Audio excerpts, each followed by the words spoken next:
తెలుగు రాష్ట్రాల్లో సంక్రాంతి సంబరాలు అంబరాన్ని అంటున్నాయి. పండగ శోభతో తెలుగు లోగిళ్లు కలకల్లాడుతున్నాయి. పురవీధుల్లో సంక్రాంతి వైభవం సందడి చేస్తుంది.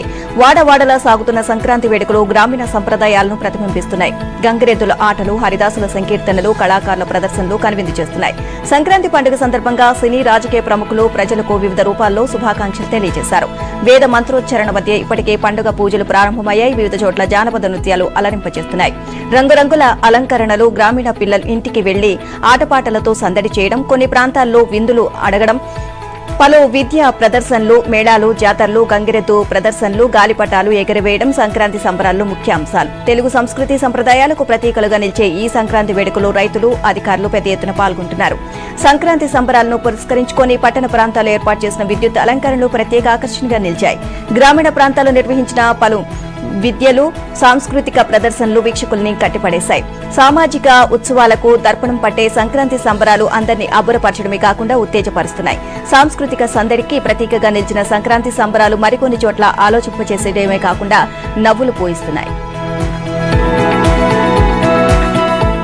నారావారిపల్లెలో సంక్రాంతి సందడి చేస్తోంది. టీడీపీ అధినేత నారా చంద్రబాబు స్వగ్రామమైన నారావారిపల్లెలో పండుగ సంబరాలు వైభవంగా సాగుతున్నాయి. ఏటా సంక్రాంతి రోజుల్లో నారా, నందమూరి కుటుంబ సభ్యులు నారావారిపల్లె చేరుకుని పండగ చేసుకుని సందడి చేయడం ఆనవాయితీగా వస్తోంది. నందమూరి రామకృష్ణ, నందమూరి బాలకృష్ణ సతీమణి వసుంధర, వారి చిన్న కుమార్తె తేజస్విని, నారా లోకేష్ తనయుడు దేవాంశ్, కంఠమనేని శ్రీనివాస్, లోకేశ్వరి సంబరాల్లో పాల్గొని సందడిగా గడిపారు. వైసీపీ ప్రభుత్వం ప్రజా వ్యతిరేక నిర్ణయాల ఉత్తర్వులను నందమూరి రామకృష్ణ, స్థానిక టీడీపీ నేతలు భోగి మంటల్లో వేసి దహనం చేశారు. గ్రామంలో నిర్వహించిన ముగ్గుల పోటీలను వసుంధర, తేజస్విని పరిశీలించారు. అనంతరం విజేతలకు బహుమతులు అందజేశారు. సంక్రాంతి పండుగ సందర్భంగా చంద్రబాబు నాయుడు తల్లిదండ్రులు, అమ్మనమ్మ, ఖజూర నాయుడు సమాధులకు ప్రత్యేక పూజలు చేయనున్నారు. నాగదేవతలు, పలు గ్రామ దేవత అమ్మవార్లకు ప్రత్యేక పూజలు చేయనున్నారు. ఎన్టీఆర్ విగ్రహానికి పూలమాలలు వేసి నివాళులు అర్పించిన తర్వాత మధ్యాహ్నం హెలికాప్టర్లో అమరావతికి తిరుగు ప్రయాణమవుతారు. సీఎం జగన్ ఓ మెట్టు దిగి వస్తున్నారు. అసంతృప్తివాదులను బుజ్జగిస్తున్నారు. నిన్నటి వరకు వార్నింగ్లు ఇచ్చిన సీఎం జగన్ నేడు బతిమిలాడే పరిస్థితి వచ్చింది. మాగుంటె ఎపిసోడ్తో జగన్ దిగి వచ్చారు. బాలినేని వ్యవహారం కూడా కొంతమేరకు ఆలోచనలో పడేసింది. ఇప్పుడు తాజాగా నర్సరావుపేట ఎంపీ లావు శ్రీకృష్ణదేవరాయలు ఇచ్చిన షాక్తో జగన్ కు తల బొప్పి కట్టింది. చివరకు పార్టీ కీలక నేత విజయసాయిరెడ్డి బ్రతిమలాలినా లావు లొంగడం లేదు. చివరకు ఐపీఏసీ బృందాలను పంపి ఒప్పించే ప్రయత్నం చేస్తున్నారు. సీట్ల కేటాయింపు వ్యవహారంపై కొన్ని రోజుల కిందట నర్సరావుపేట లావు శ్రీకృష్ణదేవరాయలను సీఎం జగన్ తాడేపల్లి ప్యాలెస్ కు పిలిపించారు. ఈసారి మీకు నర్సరావుపేట టికెట్ ఇవ్వలేమని తేల్చి చెప్పారు. గుంటూరు నుంచి పోటీ చేయాలని నిర్దేశించారు. దీనికి శ్రీకృష్ణదేవరాయలు తీటైన సమాధానమిచ్చారు. తాను గుంటూరు నుంచి పోటీ చేయనని స్పష్టం చేశారు. దీనికి తోడుగా నర్సరావుపేట పార్లమెంటు పరిధిలో వైసీపీ ఎమ్మెల్యేలు శ్రీకృష్ణదేవరాయలకు మద్దతు పలికారు. ఆయనకే ఎంపీ టికెట్ ఇవ్వాలని పట్టుపట్టడంతో జగన్ కంగుతిన్నారు. తానొకటి తలిస్తే దైవం మరొకటి తలిచినట్లు పరిస్థితి ఎదురవడంతో జగన్ కు పాలుపోవడం లేదు. వైసీపీ సర్కార్పై చంద్రబాబు నిప్పులు చెరిగారు. వైసీపీకి కౌంటౌన్ ప్రారంభమైంది అన్నారు. వైసీపీ అసమర్థతతో ఏపీ ప్రజలు తీవ్రంగా నష్టపోయారని మండిపడ్డారు. వైసీపీ విధ్వంస విధానాలతో అమరావతి రైతులు అడుగడుగునా ఇబ్బందులు ఎదుర్కొంటున్నారని ఆవేదన చెందారు. ఈ 5 ఏళ్లు వారికి చీకటి రోజులని చెప్పారు. రాజధాని పరిధిలో మందడంలో తెలుగు జాతికి స్వర్ణ యుగం సంక్రాంతి సంకల్పం కార్యక్రమాన్ని నిర్వహించారు. జనసేన అధినేత పవన్ కళ్యాణ్ తో కలిసి ఆయన ఈ కార్యక్రమంలో పాల్గొన్నారు. వైసీపీ ప్రభుత్వ ప్రజా వ్యతిరేక నిర్ణయాల ఉత్తర్వులు, అమరావతి వ్యతిరేక ప్రతులను భోగి మంటలు దహనం చేశారు. అనంతరం చంద్రబాబు, పవన్ మాట్లాడారు. వైసీపీ ప్రభుత్వానికి కౌంటౌన్ ప్రారంభమైందని చంద్రబాబు అన్నారు. రాష్ట్రానికి మంచి రోజులు వస్తున్నాయని ఆయన చెప్పారు. దేవతల రాజధాని అమరావతిని రాక్షసులు చెరబట్టారు అని విమర్శించారు. పాలకుడు మానసిక రోగైతే ప్రజలకు పాట్లు తప్పవు అన్నారు. శుభగడియలు తలుపులు తడుతున్నాయని అన్నారు. వైసీపీ విముక్త ఆంధ్రప్రదేశ్ కోసం 87 రోజుల పాటు కులమతాలకు అతీతంగా అందరూ ఒకే బాటలో పయనించాలని చంద్రబాబు పిలుపునిచ్చారు. బీజేపీ నాయకుడు ఎన్వీఎస్ఎస్ ప్రభాకర్ పై కాంగ్రెస్ నేత మల్లు రవి మండిపడ్డారు. సీఎం రేవంత్ ను ఢిల్లీ సబ్ సర్వెంట్ అని ప్రభాకర్ చేసిన వ్యాఖ్యలను రవి తీవ్రంగా ఖండించారు. అవి రాజ్యాంగ స్ఫూర్తికి విరుద్ధమని మల్లు రవి మండిపడ్డారు. రేవంత్ రెడ్డికి ప్రభాకర్ క్షమాపణ చెప్పాలని డిమాండ్ చేశారు. 10 ఏళ్ల పాటు కేసీఆర్ కేంద్రం నుంచి రాష్ట్రానికి రావాల్సిన నిధులు తేలేకపోవడంతో సమస్యలు పేరుకుపోయాయని అన్నారు. కేంద్ర నాయకులను కలిసి రాష్ట్రానికి రావాల్సిన నిధులు, హక్కుల కోసం రేవంత్ ప్రయత్నిస్తున్నారని అన్నారు. రాజకీయ లబ్ధి కోసం ప్రభాకర్ ఇష్టానుసారంగా మాట్లాడితే సహించేది లేదు అని మల్లు హెచ్చరించారు. కాంగ్రెస్ అగ్రనేత రాహుల్ గాంధీ ఆధ్వర్యంలో భారత్ జోడో న్యాయ యాత్ర ప్రారంభమైంది. మణిపూర్లోని తౌబాల్ జిల్లాలో దీనికి శ్రీకారం చుట్టారు. యాత్ర ప్రారంభోత్సవం సందర్భంగా ఏర్పాటు చేసిన కార్యక్రమంలో రాహుల్ ప్రసంగించారు. రాష్ట్రంలో ప్రభుత్వ యంత్రాంగం విఫలమైందని పేర్కొన్నారు. అల్లర్లతో అట్టుడికిన మణిపూర్ను ప్రధానమంత్రి నరేంద్ర మోదీ ఇంతవరకు సందర్శించలేదు అన్నారు. ఈ రాష్ట్రం భారత్లో అంతర్భాగం కాదని భావిస్తున్నారని ఆయన వ్యాఖ్యానించారు. రాజ్యాంగ ప్రవేశికను రక్షించేందుకు రాహుల్ పోరాడుతున్నారని కాంగ్రెస్ అధ్యక్షుడు మల్లికార్జున ఖర్గే పేర్కొన్నారు. బీజేపీ మతాన్ని రాజకీయాలతో కలుపుతూ ప్రజలను రెచ్చగొడుతోంది అని ఆరోపించారు. తాము లౌకికవాదం, సమానత్వం, సామాజిక న్యాయం కోసం కృషి చేస్తున్నట్లు చెప్పారు. మణిపూర్ ప్రజల ఓట్లను అడిగేందుకే ప్రధాని మోదీ ఇక్కడికి వచ్చారని అన్నారు. వారు బాధలో ఉన్నప్పుడు రాలేదని విమర్శించారు. అంతకు ముందు ఇంఫాల్ విమానాశ్రయానికి చేరుకున్న రాహుల్ గాంధీకి కాంగ్రెస్ మద్దతుదారులు ఘన స్వాగతం పలికారు. అక్కడి నుంచి ఆయన నేరుగా ఖోంగ్జోమ్ యుద్ధ స్మారకం వద్దకు వెళ్లారు. ఆంగ్లో మణిపూర్ యుద్ధంలో అమరులైన వారికి నివాళులర్పించారు. అనంతరం న్యాయ్ మైదాన్ కు చేరుకున్నారు. అక్కడ ఏర్పాటు చేసిన సభలో మాట్లాడారు. మణిపూర్ నుంచి ముంబై వరకు సాగే యాత్రను ప్రారంభించారు.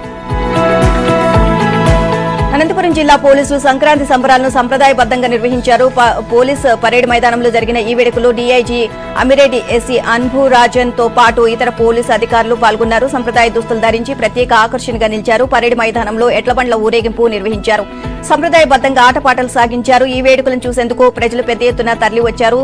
తెలుగువారి సంస్కృతి సంప్రదాయాలను జ్ఞప్తికి తేవడానికి ఈ వేడుకలు నిర్వహించామని డీఐజీ అమిరెడ్డి తెలియజేశారు. అధికారులు, పోలీసు సిబ్బంది అన్న తేడా లేకుండా అందరూ కలిసి వేడుకలు చేసుకోవడం సంతోషంగా ఉంది అన్నారు. ఆహ్లాదకరమైన వాతావరణంలో ఈ వేడుకలు జరిగాయి అన్నారు. సంక్రాంతి నేపథ్యంలో కోడి పందాలు, పేకాట తదితర చట్ట వ్యతిరేక కార్యకలాపాలు జరగకుండా ప్రత్యేక నిఘా ఏర్పాటు చేసినట్లు ఎస్పీ అన్బురాజన్ తెలియజేశారు. పోలీసు ఆజ్ఞలను అతిక్రమించిన వారిపై కఠిన చర్యలు తీసుకుంటామని అన్నారు. ప్రజలంతా ఆనందంగా సంక్రాంతి వేడుకలు నిర్వహించుకోవాలని ఆయన సూచించారు. వైసీపీ సర్కార్ తీరుపై అంగన్వాడీలు ఆగ్రహం వ్యక్తం చేశారు. అంగన్వాడీల ఆందోళన 34వ రోజు దాటింది. గుంటూరు జిల్లా తెనాలిలో అంగన్వాడీలు దీక్షలు కొనసాగించారు. దీక్షా శిబిరంలోని వారు భోగి పండుగ జరుపుకున్నారు. సిఐటియు నాయకులతో కలిసి జగనన్నకు చెబుదాం కోటి సంతకాల సేకరణ కార్యక్రమానికి శ్రీకారం చుట్టారు. ఎస్మా జీవో కాపీలను భోగి మంటల్లో వేసి దహనం చేశారు. పెరిగే నిత్యావసర వస్తువుల ధరలకు తగ్గట్టుగా జీతాలు పెంచాలని డిమాండ్ చేశారు. డిమాండ్లన్నీ పరిష్కరించే వరకు సమ్మె కొనసాగిస్తామని అన్నారు.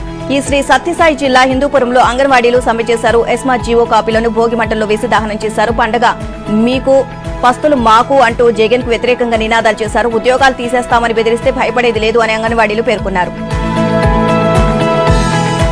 తెలంగాణ ప్రభుత్వం కీలక నిర్ణయం తీసుకుంది. తెలంగాణ శాసన వ్యవస్థ సలహాదారుడిగా సూర్యదేవర ప్రసన్న కుమార్ ను నియమించింది. 30 ఏళ్ల పాటు భారత ప్రభుత్వంలో వివిధ హోదాల్లో విధులు నిర్వర్తించిన ప్రసన్న కుమార్ ను సలహాదారుడిగా నియమిస్తూ తెలంగాణ ప్రభుత్వం ఉత్తర్వులు జారీ చేసింది. రేవంత్ సర్కార్ తనకు అప్పగించిన విధులను సమర్థవంతంగా నిర్వహించడంతో పాటు ప్రభుత్వానికి అవసరమయ్యే సలహాలను అందిస్తామని ఆయన తెలియజేశారు.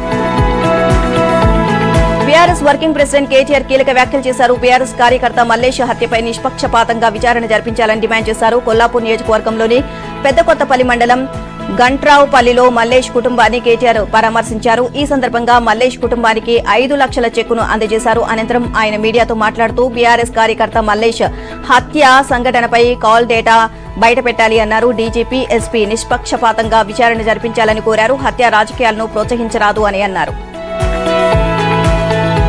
ఏపీ జలవనరుల శాఖ మంత్రి అంబటి రాంబాబు మరోసారి వార్తల్లోకి ఎక్కారు. ఆయన సంబరాల రాంబాబు అని నెటిజన్లు చలోక్తులు విసురుతున్నారు. భోగి వేడుకల్లో మంత్రి అంబటి చేసిన నృత్యాలను చూసి ఈ కామెంట్లను విసురుతున్నారు. అంబటి రాంబాబు సంబరాల రాంబాబే అంటూ తన ప్రజా జీవితంపై ప్రత్యేకంగా రూపొందించిన పాటకు ఆయన నృత్యం చేసి సందడి చేశారు. పల్నాడు జిల్లా సత్తెనపల్లి గాంధీ చౌక్ లో ఆయన యువకులతో కలిసి నృత్యం చేశారు. భోగి వేడుకల్లో ఆయన చేసిన నృత్యం హాట్ టాపిక్ గా నిలిచింది. నెటిజన్ల కామెంట్లకు స్పందించి మంత్రి అంబటి మాట్లాడుతూ సంక్రాంతికి తాను సంబరాల రాంబాబు అవుతానని అన్నారు. మిగిలిన సమయాల్లో రాజకీయ రాంబాబుగా ఉంటానని అన్నారు. తన నృత్య ప్రదర్శన చూడడానికి రాష్ట్రంలో చాలా మంది నిరీక్షిస్తున్నారు అని రాంబాబు ఆసక్తికర వ్యాఖ్యలు చేశారు. ప్రతిపక్ష పార్టీల విమర్శలకు తాను కుంగిపోను అన్నారు. వారి విమర్శలను సానుకూలంగా తీసుకుంటూ రాజకీయాలు చేస్తానని రాంబాబు తెలియజేశారు. ఇది ఇలా ఉంటే అంబటి రాంబాబుపై వైసీపీ ఎంపీటీసీ సభ్యురాలు ఆగ్రహం చెందారు. పార్టీ కోసం లక్షలు ఖర్చు చేస్తుంటే తమను మానసికంగా ఇబ్బంది పెడుతున్నారని మదనపడ్డారు. రాంబాబు మీకివే చివరి సంబరాలు అని మదమెక్కిన వైసీపీ ఎంపీటీసీ సభ్యురాలు యాంపాటి విజయకుమారి కోడికత్తి కేసు నిందితుడు తల్లి సావిత్రి ఘాటు వ్యాఖ్యలు చేశారు. తన కుమారుడి జీవితాన్ని నాశనం చేశారని ఆగ్రహం చెందారు. తన కుమారుడు శ్రీను దాదాపు 5 ఏళ్లుగా జైల్లోనే మగ్గుతున్నాడని వివరించారు. శ్రీనుకు న్యాయం చేయాలని అతడి తల్లి సావిత్రి కోరారు. గుంటూరు లాడ్జ్ సెంటర్లో అంబేద్కర్ విగ్రహం వద్ద శ్రీను తల్లి, సోదరుడు నిరసన తెలియజేశారు. సీఎం జగన్ న్యాయస్థానానికి హాజరు కావడం లేదని ఆరోపించారు. తన కుమారుడికి బెయిల్ రాకుండా అడ్డుకుంటున్నారని ఆరోపించారు. శ్రీను జీవితాన్ని ఆయన నాశనం చేశారని ఆరోపించారు. జీవిత చరమాంకంలో అండగా ఉండాల్సిన తన కుమారుడు జైల్లో ఉండడంతో తీవ్ర ఇబ్బందులు పడుతున్నామని కంటతడి పెట్టుకున్నారు. పెట్టుకున్నారు. దళిత సంఘాల నేతలు ఆమెకు మద్దతు తెలుపుతూ నిరసనలో పాల్గొన్నారు. జగన్ తన అధికారాన్ని అడ్డుపెట్టుకుని కావాలని విచారణకు హాజరు కాకుండా కాలయాపన చేస్తున్నారని నేతలు మండిపడ్డారు. న్యాయ పోరాటంలో శ్రీను కుటుంబానికి అండగా ఉంటామని భరోసా ఇచ్చారు.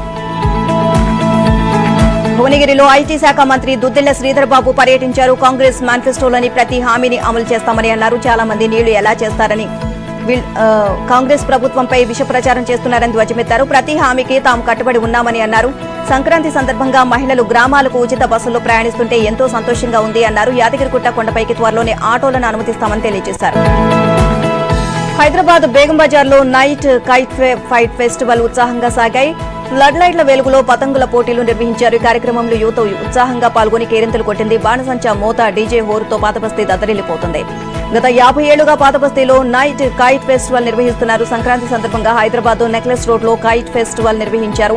పీపుల్స్ ప్లాజాలో నిర్వహించిన ఈ కార్యక్రమంలో కేంద్ర మంత్రి కిషన్ రెడ్డి, సనత్ నగర్ ఎమ్మెల్యే తలసాని శ్రీనివాస్ యాదవ్ పాల్గొన్నారు. 6 కాలం కష్టించి పండించిన పంట ఇంటికొచ్చిన సందర్భంగా రైతులు చేసుకునే పండుగే సంక్రాంతి అని కిషన్ రెడ్డి చెప్పారు. సంక్రాంతిని నేడు ప్రపంచవ్యాప్తంగా నిర్వహించుకుంటోంది అని చెప్పారు. కైట్ ఫెస్టివల్లో ఆయన పతంగి ఎగురవేసి ఒకప్పుడు పండుగకు 4 నెలల ముందు నుంచే పతంగులు సందడి ఉండేది అని తలసాని శ్రీనివాస్ యాదవ్ చెప్పారు. ప్రస్తుతం పాశ్చాత్య సంస్కృతి ప్రభావంతో ఆసక్తి కొరబడింది అన్నారు. పిల్లలకు భారతీయ సంప్రదాయాలను తెలియజేయాలని ఆయన సూచించారు. ఏపీలో సీఎం జగన్ నిరంకుశ పాలన త్వరలో ముగుస్తోందని టీడీపీ ఎమ్మెల్యే నిమ్మల రామానాయుడు అన్నారు. సంక్రాంతి సందర్భంగా పాలకొల్లులో టిట్కో ఇళ్ల లబ్ధిదారులతో కలిసి ఆందోళన చేశారు. రుణాలు కట్టాలని వచ్చిన నోటీసులను ధ్వంసం చేశారు. నాడు టిట్కో ఇళ్లకు ఉచితంగా మంజూరు చేస్తామని సీఎం జగన్ కల్లబుల్లి మాటలు చెప్పారు అని మండిపడ్డారు. రుణాలు చెల్లించాలని లబ్ధిదారులకు నోటీసులు ఇవ్వడం దారుణమని అన్నారు. అంగన్వాడీ కార్యకర్తలపై ఎస్మా ప్రయోగించడం సీఎం జగన్ నిరంకుశ పాలనకు అద్దం పడుతుంది అన్నారు. విదేశీ ప్రయాణానికి నేడు రేవంత్ సిద్దమయ్యారు. ముఖ్యమంత్రిగా బాధ్యతలు స్వీకరించిన తర్వాత ఆయన తొలి విదేశీ పర్యటనకు శ్రీకారం చుడుతున్నారు. ఈ నెల 15 నుంచి 19 వరకు స్విట్జర్లాండ్ లో పర్యటిస్తారు. దావోస్ లో జరగనున్న ప్రపంచ ఆర్థిక వేదిక వార్షిక సమావేశంలో పాల్గొంటారు. సీఎం వెంట రాష్ట్ర ఐటీ పరిశ్రమల శాఖ మంత్రి దుద్దిళ్ల శ్రీధర్ బాబు ఉన్నతాధికారులు ఉన్నారు. రాష్ట్రంలో భారీ పెట్టుబడులే లక్ష్యంగా తమ దావోస్ పర్యటన సాగుతోంది అని శ్రీధర్ బాబు చెప్పారు. తెలంగాణ ఏర్పడిన తర్వాత ప్రపంచ ఆర్థిక వేదిక సమావేశానికి వెళ్తున్న రాష్ట్ర అధికారిక బృందానికి సీఎం నేతృత్వం వహించడం ఇదే తొలిసారి అని శ్రీధర్ బాబు పేర్కొన్నారు. రాష్ట్రంలో పెట్టుబడులకు అనుకూలతలు, ప్రాధాన్యాలను ఈ వేదిక ద్వారా వివరిస్తామని అన్నారు. 3 రోజుల దావోస్ లో సీఎం రేవంత్ పర్యటిస్తారు. సీఎంతో పాటు మంత్రి శ్రీధర్ బాబు, ఉన్నతాధికారులు దాదాపు 70 మందికి పైగా పారిశ్రామిక దిగ్గజాలను కలవనున్నారు. Novartis, Medtronic, AstraZeneca, Google, Uber, Mastercard, Bayer, LTC, UPL తదితర అంతర్జాతీయ సంస్థల సీఈఓలతో సీఎం రేవంత్ భేటీ కానున్నారు. వైసీపీ నేతల ఆగడాలు ఒక్కొక్కటికి బయటపడుతున్నాయి. వైసీపీ బరితెగింపులు వెలుగు చూస్తున్నాయి. అధికార పార్టీ ఆగడాలకు అడ్డదారులు ఏర్పడుతున్నాయి. నంద్యాల జిల్లా ప్యాపిలిలో లక్షల విలువ చేసే భూమిని వైసీపీ సర్పంచ్ కబ్జా చేస్తుండగా గ్రామస్తులు అడ్డుకున్నారు. ప్యాపిలి మండలం వెంగలాంపల్లిలో సర్వే నెంబర్ 371లో గల ప్రభుత్వ భూమిని అదే గ్రామానికి చెందిన వైసీపీ సర్పంచ్ రంగస్వామి ఆక్రమించాడు. ఎలాంటి రెవెన్యూ పత్రాలు లేకుండా లక్షల విలువ చేసే భూమిని చదును చేయగా వెంగలాంపల్లె రైతులు అడ్డుకొని ఆందోళనకు దిగారు. దీంతో సర్పంచ్ అనుచరులకు రైతులకు మధ్య తీవ్ర వాగ్వాదం చోటు చేసుకుంది. ఈ ఘటనపై వెంగలాంపల్లె రైతులు పోలీసులకు ఫిర్యాదు చేశారు. యాదాద్రి పుణ్యక్షేత్రం భక్తజన సందరంగా పులకించిపోతుంది. ఆలయానికి భక్తుల తాకిడి అధికమైంది. ఐనవోలు, కొమరవెల్లి జాతరకు వెళ్లే భక్తులు పెద్ద ఎత్తున తరలి రావడంతో ఆలయ పరిసరాలు కిక్కిరిసిపోయాయి. దర్శనం కోసం భక్తులు గంటల కొద్దీ వేచి ఉండాల్సి వచ్చింది. ఉచిత దర్శన సముదాయానికి భక్తుల తాకిడి అధికమైంది. పండుగ రోజున స్వామివారిని దర్శించుకుంటే సకల పాపాలు పోతాయి అన్న నమ్మకంతో పెద్ద ఎత్తున భక్తులు తరలి వస్తున్నారు. ప్రసాదాల కొనుగోలుకు సైతం భక్తులు ఇబ్బంది పడాల్సి వచ్చింది. కొండపైన వాహనాల పార్కింగ్ రుసుం ద్వారా 7 లక్షలు వచ్చాయి. వివిధ విభాగాల ద్వారా 45 లక్షల ఆదాయం సమకూరింది అని ఈవో రామకృష్ణారావు తెలియజేశారు. యాదాద్రి పుణ్యక్షేత్రాన్ని డీజీపీ రవిగుప్తా సతీ సమేతంగా సందర్శించారు. పంచనారసింహులను దర్శించుకొని ప్రత్యేక పూజలు చేశారు. అష్టోత్తరంలో పాల్గొన్నారు. ఆయనకు ఆలయ ఈవో రామకృష్ణారావు స్వాగతం పలికి దేవుడికి ప్రసాదం అందజేశారు. ఏపీకి చెందిన అటవీ శాఖ principal chief conservator Chiranjeevi Chaudhary దంపతులు డీజీపీ వెంట ఉన్నారు. తాడేపల్లిలో ఏపీ సర్కార్ ఆధ్వర్యంలో సంక్రాంతి సంబరాలు ఘనంగా నిర్వహించారు. ఈ వేడుకల్లో సీఎం జగన్ దంపతులు హాజరయ్యారు. ప్రభుత్వ విప్ చెవిరెడ్డి భాస్కర్ రెడ్డి ఆధ్వర్యంలో తాడేపల్లిలోని సీఎం జగన్ నివాసంలో గోశాల వద్ద వేడుకలు నిర్వహించారు. సీఎం జగన్ సంప్రదాయ పంచకట్టుతో కనిపించారు. గ్రామీణ వాతావరణం ప్రతిబింబించేలా తాడేపల్లిలోని సీఎం నివాసంలో సంబరాలు నిర్వహించారు. తాడేపల్లిలో ఎన్నికల భక్తి నెలకొనిందని వ్యాఖ్యలు చెలరేగాయి. భారీ ఖర్చుతో జగన్ సంక్రాంతి సంబరాలు నిర్వహించారు. ఎన్నికలు సమీపించడంతోనే జగన్ భారీ ఏర్పాట్లు చేశారు. జగన్ నివాసంలో తిరుమల సెట్టింగ్ నెలకొల్పారు. ప్రముఖ ఆలయాల్లోని దేవుళ్ల నమూనాల్ని ఏర్పాటు చేశారు. హిందూ గుళ్లకు తొలి నుంచి దూరంగా ఉండే జగన్ సతీమణి భారతిరెడ్డి నమూనా ఆలయాల్లో ప్రత్యేక పూజలు చేయడం హాట్ టాపిక్ గా మారింది. టీఎస్ఆర్టీసీ మహిళలకు మెరుగైన సేవలు అందిస్తోంది. ఒకే రోజు 52.78 లక్షల మంది ప్రయాణికులకు సేవలు అందించి రికార్డు సృష్టించింది. ఆర్టీసీ బస్సుల ద్వారా వారిని స్వగ్రామాలకు తరలించింది. ప్రయాణికుల్లో అత్యధికులు మహిళలే ఉన్నారు. వారంతా మహాలక్ష్మి పథకాన్ని వినియోగించుకుని ప్రయాణం సాగించారు. ఆర్టీసీ సంస్థ 1861 ప్రత్యేక బస్సులను వివిధ ప్రాంతాలకు నడిపారు. 1127 హైదరాబాద్ సిటీ బస్సులను ప్రయాణికుల రద్దీ ఎక్కువగా ఉన్న కరీంనగర్, వరంగల్, విజయవాడ, ఖమ్మం తదితర రూట్లలో తిప్పారు. తొలిసారిగా బస్ భవన్ లో కమాండ్ కంట్రోల్ సెంటర్ ను ఏర్పాటు చేశారు. రద్దీకి అనుగుణంగా ప్రత్యేక బస్సులను అందుబాటులో ఉంచారు. సిబ్బంది, అధికారులు ప్రయాణికులను సురక్షితంగా గమ్యస్థానాలకు చేర్పించారు. చిత్తూరు జిల్లా వాహనాల చోరీ ముఠా గుట్టురట్టయింది. వీకోటలో ద్విచక్ర వాహనాలను మాయం చేసే అంతర్రాష్ట్ర ముఠాను పోలీసులు అడ్డుకున్నారు.